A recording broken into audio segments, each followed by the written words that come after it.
What is up, guys? It's Lightning 14 here, and in this video I'm going to be showing off my finally completed project, my complete Nerf gun blade shield. I don't know what to call it, but anyways, so this thing is insane. I am so happy that I'm finally done with it because it is awesome. And so a little bit about this. This is a 2-foot polycarbonate shield that I have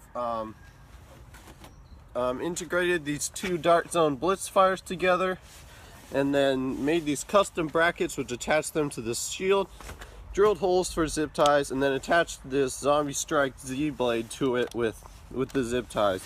And of course you can't have a good shield without a scope because it adds accuracy and range, obviously. So a couple of things about why I chose the materials that I did. So I chose the Dark Zone Blitzfires because they shoot really hard, and because they're not Nerf, and because also they already come in a pack of 2 for pretty cheap, which is a bonus. And I chose the polycarbonate because it's see-through, which theoretically should let me block darts and be able to see through it while I'm doing it.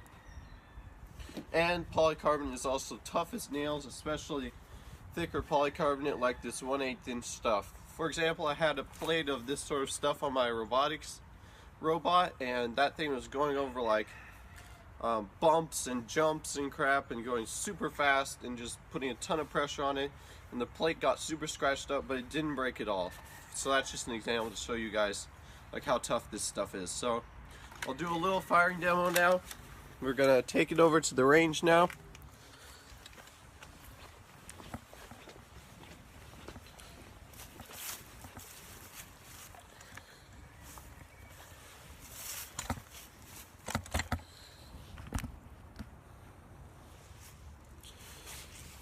Okay, so I'm just going to be shooting down here at the backyard, in my backyard, so let's get into it. Oh shoot, I forgot the darts. Crap. Let's redo this and get the darts.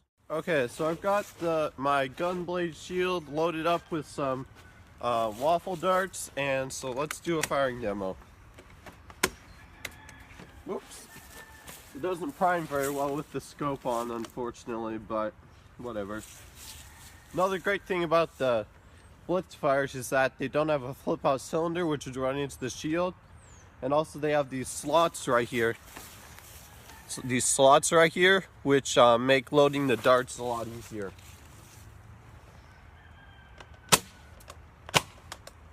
These Blitzfires are completely stock. I could put a K26 in them if I wanted.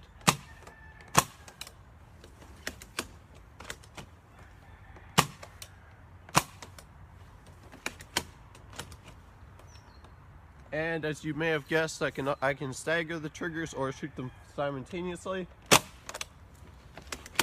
which is nice.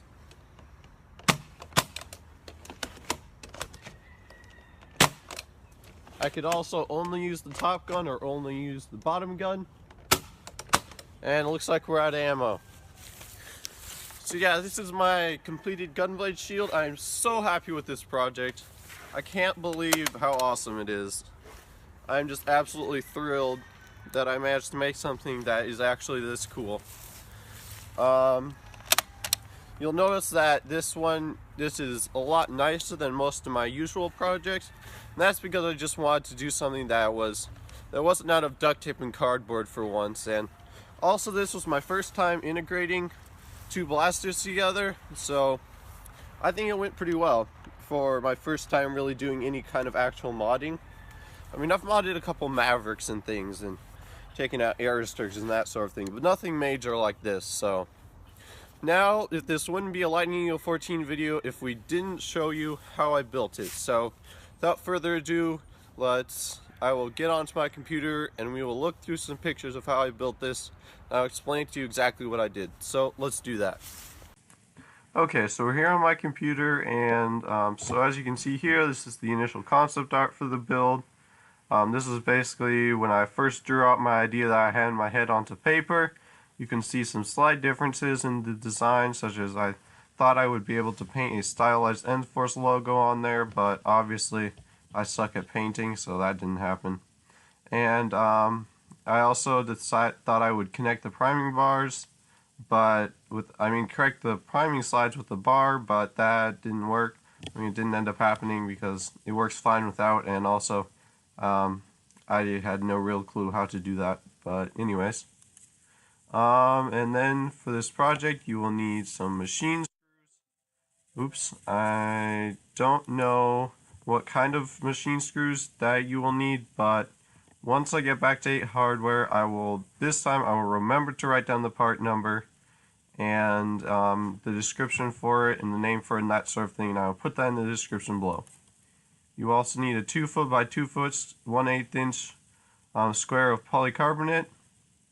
You will also need these metal pieces, which I used to make the brackets. Ace Hardware calls them nail stops, but to me they're really just the random pieces of metal that I found that looked like good material for brackets. So anyways, and I took my BlitzFires apart and then I integrated them. I didn't integrate them while they were apart, but I took them apart to make sure everything worked. And so I used Epoxy, Loctite 20-minute cure Epoxy by Plastic Bonder, and so I used Naptown Nerf's excellent guide to using 2-part epoxy, which I will link in the description below. And so this is my first time doing it, and I think it turned out pretty darn well. And so where I cut it was I cut it an inch from this little area right here down by the trigger. So yeah. And here's another picture of it looking down the barrels. And so then I used a hacksaw to cut my polycarbonate square into a circle. I measured out a circle on it with a pencil and a string, and I left the cover on for that part because that's recommended.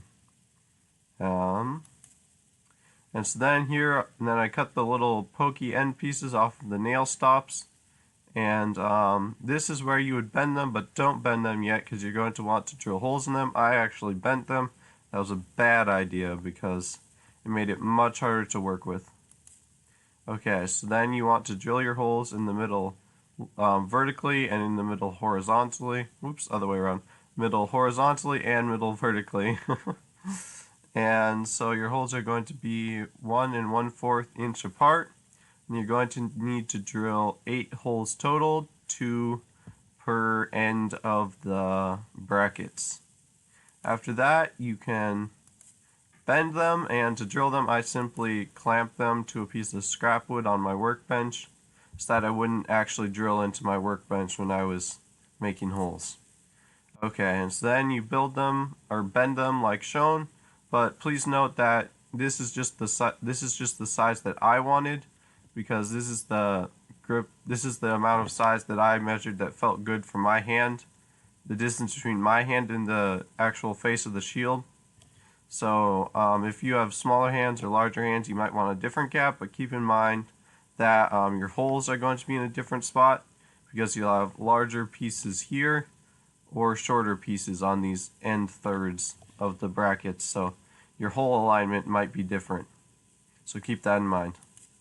And then I drilled holes in the shells. I drilled a hole in each side of the shell. I drilled a hole in each half. It's confusing because there's 4 halves of the shell, technically. But okay, so I drilled a hole in each of the halves. Anyways, you know what I mean. I drilled a hole right here, and right here is where the piece that holds the barrel in place. There's a little plastic piece that sticks up, and so I drilled a hole right there in the middle of that, and then I did the same on the other side.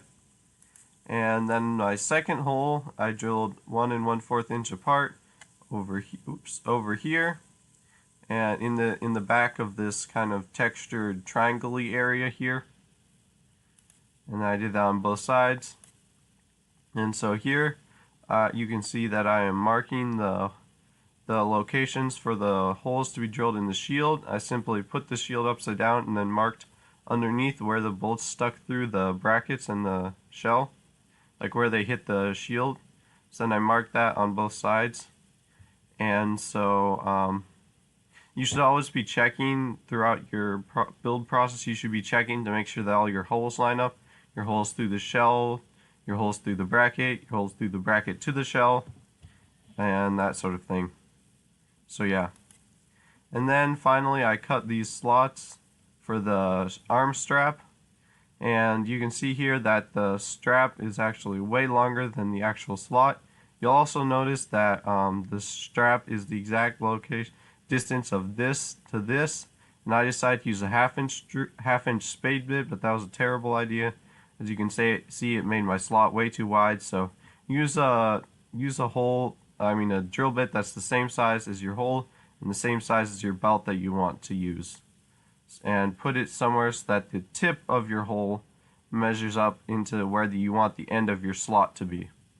So yeah. And then finally I took this old belt and I cut it to make it shorter and threaded it through the 2 slots that I had drilled. Oh yeah, and you want to cut out these holes, these slots, with a jigsaw.